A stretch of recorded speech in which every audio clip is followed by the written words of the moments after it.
गणेश गीता मुक्त भावानुवाद अध्याय 2 श्लोक 23 पासून पुढे।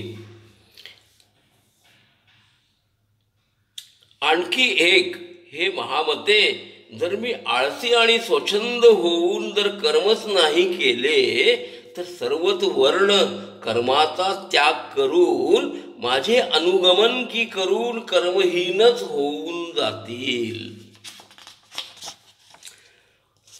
मला माझ्या करण्याने सर्व वर्ण आचारभ्रष्ट, मग माझ्या असे करण्याने सर्व वर्ण आचारभ्रष्ट होऊन नष्टत्वास की पावतील आणि मग या संसाराचा नाश आणि वर्णसंकराचा उत्पन्न करण्याचा मीच दोषी ठरेन।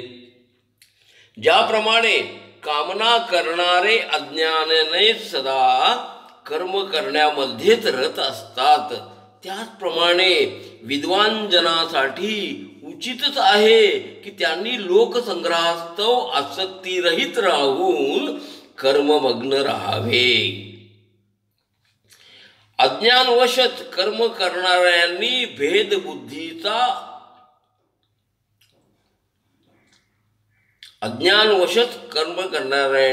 भेदबुद्धीचा करून योगयुक्त होऊन भेदबुद्धीचा नाश करून योगयुक्त होऊन केलेले कर्म संपूर्णतः मदप्रती अर्पण करावे।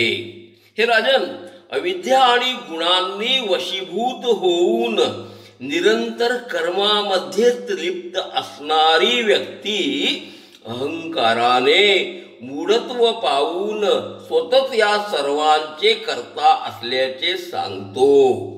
जो कोणी आत्मज्ञ व्यक्ती सत्वादी गुण आणि त्यांच्या कर्म विभागास या प्रकारे जाणून घेतात की इंद्रिय तर आपल्या कर्मामध्ये रत आहेत, वर्तमानी असे जाणल्याने तो कधीच लिप्त नाहीत होत।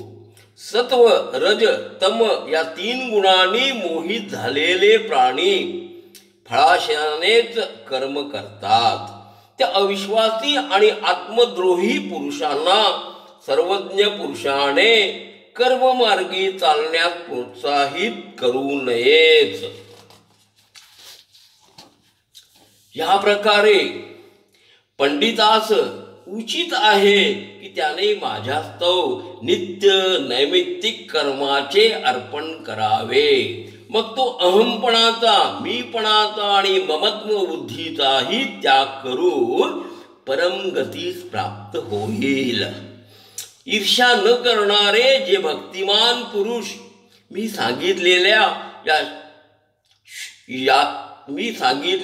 या शुभ करतील ते सर्व कर्मापासून मुक्त होऊन जातील। जे अज्ञानाच्या परिणामी चित्तनष्ट झाल्या कारणे या मार्गाचे अनुष्ठान नाहीत करत,